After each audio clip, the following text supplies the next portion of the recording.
Assalamualaikum, Ana Muallim Ubaidah. Muallim merupakan salah seorang guru bertugas pada minggu lepas dan Muallim akan menyampaikan laporan tugas pada minggu ini.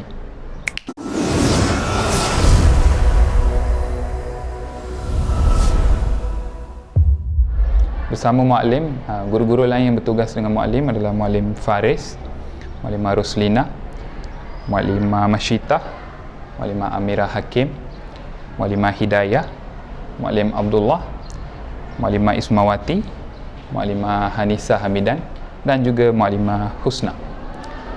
Okey, macam biasa setiap minggu ada isu yang sama je lah. Cuma sebelum nak bagi tahu perkara-perkara lain, isu yang paling utama lah berdasarkan pendapat Muallim lah, iaitu traffic jam pagi-pagi. Secara overallnya traffic jam di sekolah kita sebenarnya okey, overallnya okey. Cumanya kalau kita tengok setiap pagi boleh tengok nampak macam war zone pagi-pagi tu. Setiap pagi pengawal yang dilantik, dia akan get ready, dia akan datang awal dan dia akan bertugaslah macam biasa. Untuk pengetahuan antum, sebenarnya pengawal trafik tu dilantik khas oleh sekolah kita sebenarnya. Okey, benda ni agak rare lah, Muallim sebenarnya tak pernah jumpa lagi. Jarang lah jumpa di sekolah lain. Ada pengawal trafik yang khas dilantik semata-mata nak jaga laluan trafik di sekolah. Okey, so sekolah kita ada. Okey, walaupun sebelum ni kita dah pernah edarkan laluan trafik dan kita dah bagi map macam mana prosedur semuanya, cuma ada certain part tu masih lagi bagi Muallim dia tidak digunakan dengan optimum. Contohnya paling utamanya adalah lane yang kalau kita nak menghala ke sekolah tu, lane yang paling kiri sekali, iaitu tempat drop off. Kalau kita tengok ke situ, masih ada kereta yang tidak menurunkan anak-anak mereka. Masih lagi ada yang duduk dalam kereta beratur, dia pergi slow ke depan, lepas tu baru nak turunkan. Benda tu sebenarnya bagi Muallim tak berapa efisien lah sebenarnya, sebab bila kita datang je kat situ terus drop, lepas tu pengawal trafik akan bagi signal dan semua kereta akan keluar, satu batch tu akan keluar, lepas tu masuk pula the next batch, lepas tu benda tu keep on going. Okay? So benda tu sebenarnya sangat lebih elok lah, lebih efisien berbanding dengan ada yang kalau duduk dalam kereta tu dia tak nak turun. Muallim sendiri pergi turun tengok, masih ada lagi dalam kereta dia tak turun lagi, walaupun dah boleh turun dah, tapi duduk dalam kereta lagi, tengah rasa aircon lagi kan, lepas tu dengar lagu lagi dalam tu kan, tak tahulah.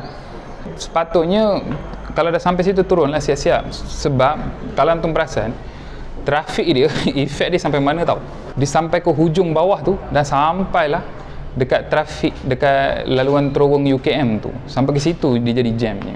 Okay? So kalau kita semua kalau boleh cooperate untuk perkara ni, actually benda ni menolong banyak pihak lah. Okay, sebab ini pun plus untuk keselamatan tu juga kan. Okay, so harap lepas ni adalah perubahan. Okay,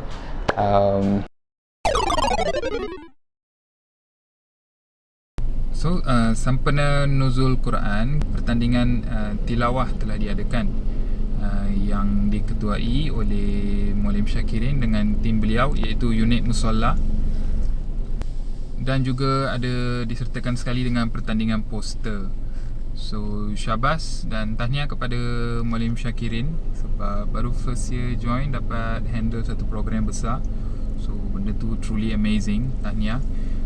Dan juga ada juga program khatam Quran, serta kita juga ada event meraihkan Akak Saidatul Husna kerana menjadi pelajar yang pertama di bawah program tim Tahfiz Ikram Musleh untuk menghabiskan 30 juzuk. So tahniah, terima kasih kerana menghadiahkan pulut kuning.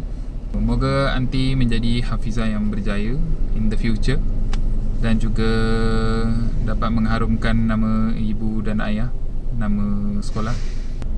Tak dilupakan juga pada hari Isnin masa mentoring tu kita ada program pack infak Ramadan, program Kifu yang dibawa oleh unit Kokum.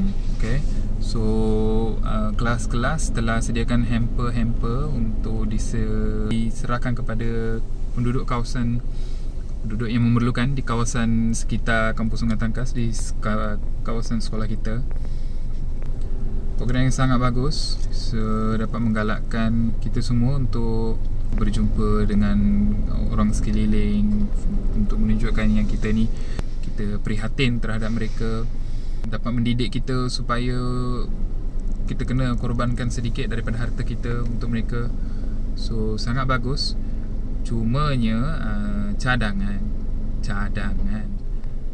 maybe next year lah. Mungkin pelajar-pelajarnya dalam kelas ni dia boleh menjadi sebagai food bank provider sahaja. So mereka boleh letakkan di satu tempat yang telah di-assign, dan unit yang handle aktiviti tu bolehlah tolong uruskan packing hamper-hamper tersebut. Kenapa? Sebab bila maklumat yang jelas ataupun sangat kuantitatif tak diberikan, so dia macam nampak agak susah sikit nak decide nak packing macam mana. Ada kelas yang lebih, ada kelas yang kurang. So kat situ macam nampak macam benda tu tak seragam. Okay, kalau unit Koku yang unit yang bertanggungjawab tu yang handle, bolehlah benda tu dibuat mengikut yang in a proper way.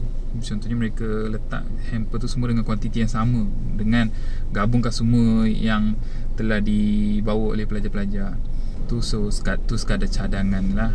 Sebab ada kelas tu dia terbawa lebih, lepas tu dia pun tak nak packing, dia bawa beras lebih, lepas tu dia bagi kat kelas lain masukkan top up dalam hamper dia. So jadi macam sedekah dalam sedekah pula kan. Okay, so itulah sekadar cadangan. Okay, perkara seterusnya bacaan mesurat. Mulai perasan macam bacaan mesurat tu macam makin berkurang. Kalau sebelum ni adalah rajin kan, setiap kali ni ada bacaan mesurat, tapi macam makin kurang pula. Okay, so ada je kelas yang buat, so bagus, tahniah. Okay, kelas mana yang selalu rajin buat tu? Cumanya mulai perasan makin berkurang pula. Dia dah sibuk dengan kerja sekolahnya, kerja rumahnya, lepas tu ada yang tak buat kan. Okay, so harap benda tu boleh dihidupkan balik lah. Okay, so tanyalah ketua kelas masing-masing. Jangan senyum je. So tanya ketua kelas masing-masing, so apa puncanya, kenapa tiba-tiba dah tak amalkan.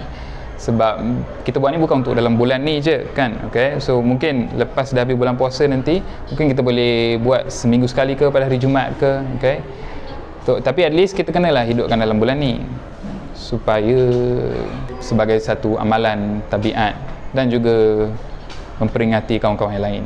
Perkara seterusnya solat duha. Solat duha pun agak boleh tengok macam tak ramai lah yang turun. Cumanya boleh perasan ada satu grup form 1 ni, dia datang tu, cara dia datang solat tu, dia semangat dia tu dibuat tu ibarat macam dia dapat ganjaran on the spot terus, cara dia semangat tu. Okay, so mulai rasa kagum lah dengan benda tu. So tahniah lah, harap diteruskan sampailah form 5. So bagaimana pula dengan pelajar form 4 dengan form 5 kan. Okay, so harap sebab dalam bulan puasa, kalau kita nak cuba mempertingkatkan amalan kita, so kalau dalam bulan ni pun kita tak kejar solat duha, so bayangkan dalam bulan-bulan akan datang. Okay, so sebab anda tengok kebanyakannya orang yang sama je kan. Okay, setiap kali datang tu pun mesti selalu nampak Ustaz Fatihi seorang tu je lah. Seterusnya tentang solat zuhur. Solat zuhur, so since baru-baru ni BKP telah mengumumkan supaya lepas ni semua akan solat serentak. So diminta turun awal, tidak kisah mendengar rendah atau mendengar atas.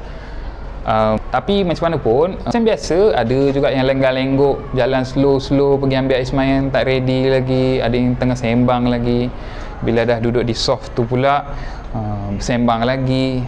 Okay, so itulah. So please, kita nak at least nak tengok ada tak improvement selepas ni. Moga unit-unit yang lain dapat tolong memantau. Contohnya kalau macam takdib, tolong segerakan mereka seperti mana yang dibuat sebelum ni. Dan juga kalau PRS mungkin boleh jaga dalam musola tu dan bersama dengan unit musola.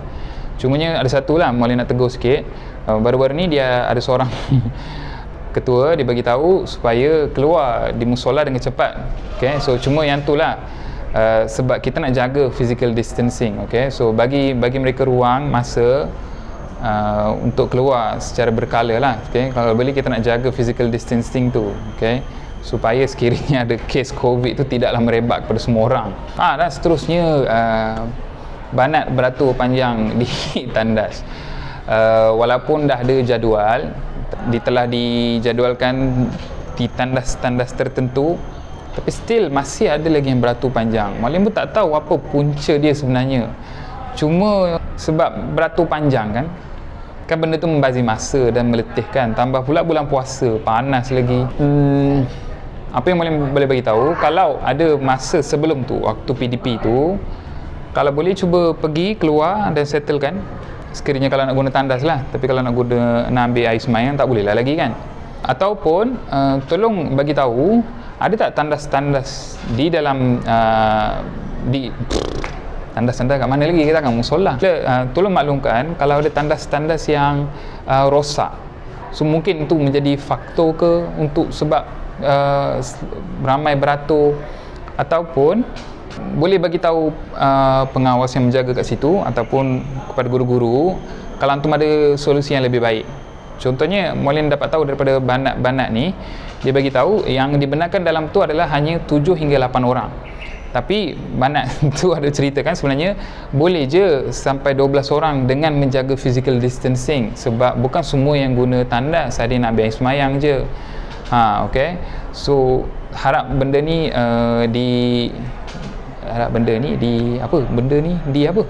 diperbaiki. Harap lepas ni ada improvement lah. Okay. Sama juga kalau tandas tu ada tak yang pangkah ke, betul kata tak boleh guna kan, sebab benda tu tandas kan, dah ada blok konkrit dah kan, so nak jaga physical distancing apa. So bagi muallim sepatutnya kalau nak guna tandas tu semuanya boleh guna lah. Okay. So tolonglah bagi tahu kami, okay, in case kalau antum ada cadangan yang lebih baik, okay, supaya kita nak tolong semua pihak kan. Setiap kali tengok mesti je ada yang beratur panjang macam nak beli tiket movie yang baru keluar kan, so kesian pula tengok.